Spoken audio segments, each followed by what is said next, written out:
Hello, this is Eddie with Fast Eddies. We're here looking at a Whirlpool washer.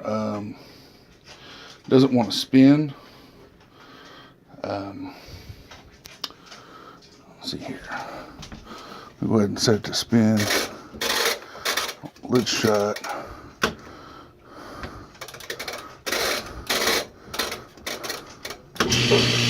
Air it out. There's a noise coming from down at the bottom of the front. The best way to explain it, if you can't understand it from the phone, from the camera, what that is, it's a drive coupling. They go bad like crazy on these washers. The new ones, they have a metal insert, so it does fix it. It shouldn't happen again once it's been fixed. But this just happen all the time. Used to get a lot of service calls on this. But we'll go down underneath here, and I just pull out on the bottom and lean them back. Watch out for your hoses. Make sure you don't bust no hoses. But first thing you gotta do is there's two snaps here and here. Pop that pump off. I'm gonna pop it off real quick. Sometimes these pumps will leak. Right here you'll see like a little soap trail. Okay, and these things just turn sideways and come off. You can see it's got a little slot for it to go in and out. That just goes in the slot like that and flip sideways, and that's how you clamp it. It just clamps on the front of that pump. But these pumps, sometimes these pumps just pull right off the end of that motor. I'm trying to do this where I can show you. Normally just pull right off the end of that motor. Okay, just like that. That's the upper clamp. Now what can happen is that this pump, let's see, that pump can leak around that seal right there, around the seal, okay, and leak slowly and not be enough to drip into the floor. And what will happen is the end of that motor shaft will get rusty and swell up, and basically swell up inside that plastic and just crack it inside. And then what happens is you can't get that. You have to actually like pry that pump off of this, and then take like a whizzer wheel or a grinder or something and grind all that rust off of the shaft and make it where it's normal again. And then you can put a new pump. You can replace the pump and go on from there. But luckily for us, that one's not bad. And now we got on this, it looks like, I think they can be quarter or 5/16. I've seen both on these. I think those are 5/16. Go ahead and unplug your motor. It just pulls away from the motor, and then, see, I'm pulling up on the tab, and then just wiggle back and forth a little bit. And now some of these will have it where they plug in extra on that, like that. But that, you just plug it into, I think I'm just going to leave that plugged in. I'm just actually leave that motor plugged in because I don't want to have to mess with that. That's plugged in on the overload for the motor. That's on the neutral side of the motor. So, well, I'm going to go ahead and get a screwdriver and take these loose real quick, and then I'll be right back. Now, what I'm using to take this apart is this. If I had a little stubby or something, I'd use it. But I'm just using this is just like a little ratchet. They're like $2-3 online.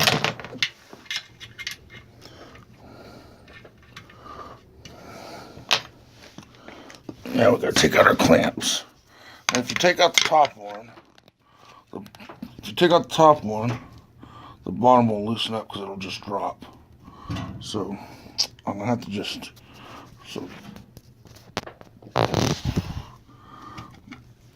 I don't know how to do this without having both hands.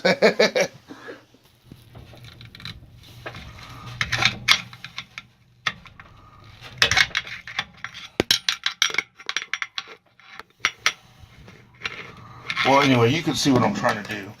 All I do is I pop that top one off, and the you don't have to worry about popping this one off, because once you pop that one off, the motor will tilt down, and this will come loose because the tension will be there won't be no tension.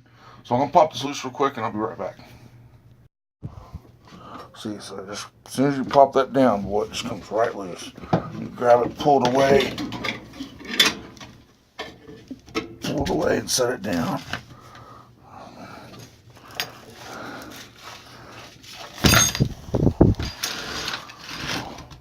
And the part we're after is right here. Get this out of the way.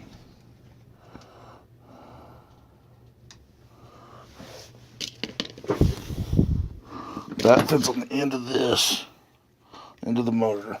There's also another one on the transmission. Take like some pliers or something, get back behind it, push it off. See? That's the old one. Don't worry about cleaning up too much. These are where it gets nasty. They just are what they are. So, again, that's the old stuff.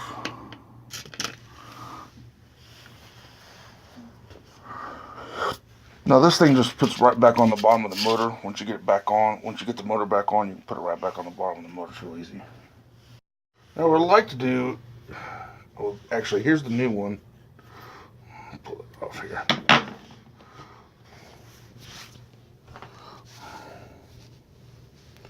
There's the new one. Actually has a metal insert in there. Keeps them from snapping. I guess what they found is it was given right there in that spot, and over time it just snaps. But there it is. Now the trick I've learned is you get see here. This is like a 9/16. There's a few different sizes that works. 13, half is really close. But you're not worried about the size of the inner, actually what nut it's going to fit on. You're worried about it. Oh, so you're just going to fight me in it. All right.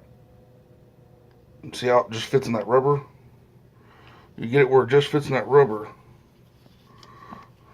and that rubber will hold that socket for you. Because what you'll do is you'll just put your part in the rubber there for that drive. And now what you can do is you can take your part and just line it up on the shaft, because you have to install these on the shafts. They should just almost fit on there before you. This is going to be a tight fit.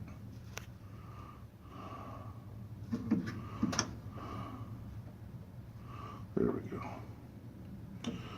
So basically you take a hammer and you knock that onto the end of the transmission. And what you want to do is put it on and keep hitting it on there until the surface of this guy right here, this surface is even with this surface. Okay. I'll go ahead and I can't hit a hammer and hold this in place while having the phone, so I'm just gonna have to do it and then show you. So I started driving it on there. It's not quite on there yet. I'll hit a couple more times with the hammer. Now it protrudes just a little bit on this one.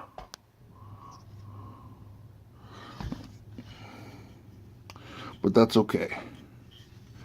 As long as as long as it isn't sticking like all the way out there through it, you're alright. Now you still got your, now a 1/2 inch socket seems like, you can actually use, and it won't let you go past that surface, I don't think. I was using a 1/2 inch socket for the longest time. But then I realized if I use a bigger socket, I can get it where it just holds that socket, which is way easier. Maybe just use both, use the half inch once you got it on there all the way. Got it on there some of the way. And that'll keep you from going too deep. But yeah, we'll get that other one on there. There you go. So now what we do, put a piece of rubber on there. What you want to do is just caulk it where you kind of have it. I don't know. You just want to kind of take a mental picture of how that sits, because you have to get this to line up opposite of it. Okay. Or you have to get it where you have to take a mental picture so that you can line this up with the holes in the rubber. So, go ahead and pull this one out. You can put it back in later. You want to take this one in, and you kind of want to do this opposite of how you took it apart. What you'll do is you'll hold this up, and you can lean the motor up. You can push the motor up in there, like how you want to push it up higher than where it was sitting, and then this will fall in place, and then it'll hold the motor from falling down. Whereas before it kept it from falling down. It kept it from falling down before. So now, this time it'll be what holds it in place. Let's see. Make sure your grommets are all in place on the motor. You do want to be on the motor side. Pull them out of the mount here if it's in the mount. But make sure they're all on the motor side. And how that works is, see, they just kind of sit on there. So if you see them in place, you didn't break anything. Again, the wires go to this side when you go to put it back on. So what I'm going to do is I'm going to take in both hands and I'm going to take both hands on that motor and get it where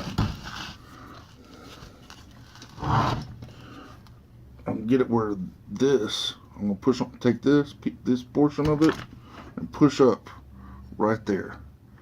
Okay. And then once I get it up in place, I'll be able to get my right hand. I'll be able to get my right hand up in there and push up on that with my finger. And you see how I'm doing that? I'll be able to push up on that with my finger and get it to clear right here. Okay. And then once you get it up in there and you twist it back on itself, they'll be able to fall in place. And then, like I said, it'll just hang, the motor will hang. Be right back. I'm trying to leave you some of this. Okay, that's lined up right there, right? So you just tilt it back and it catches. You do have to line up that grommet there. When you put that motor on, you can see where you got to line up that motor. You got to line that up when you're putting it together.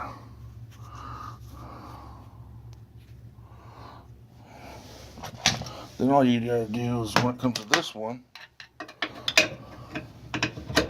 you just kind of, you're gonna get it in there sideways.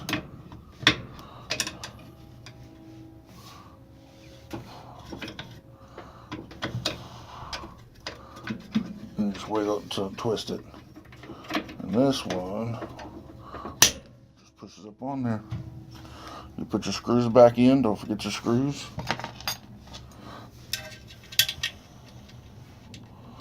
Alright. Be right back.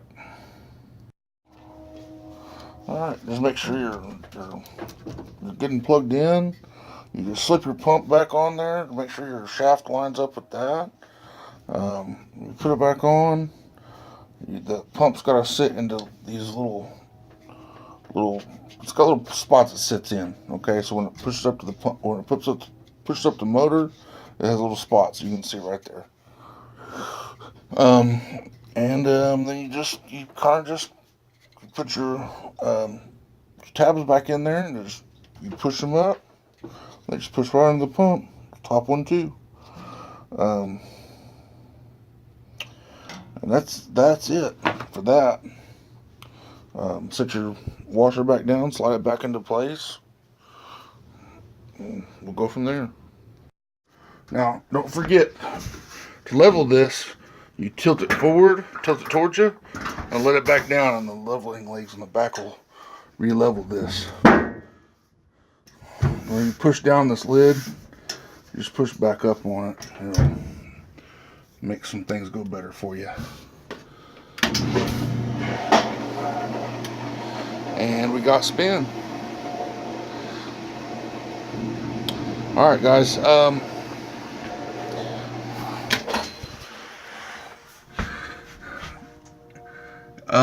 you guys are watching my videos and I've been a help to you.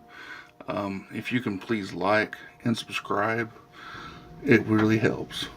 Subscribing right now for me really helps because YouTube has decided they're not going to do monetization for anyone under 1,000 subscribers. So we need to get those numbers up.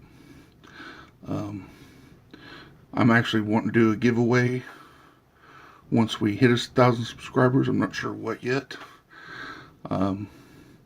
But well, I'll do a giveaway if we get 1,000 subscribers before February 20th. If we meet that deadline, I will give away something. I'm gonna look for something here, probably about $100 value. So I'm not sure what it is yet, but I'll find something. I'm just not sure what yet. All right. Definitely, please subscribe. Need to hit 1,000 subscribers before February 20th. Thanks. Bye.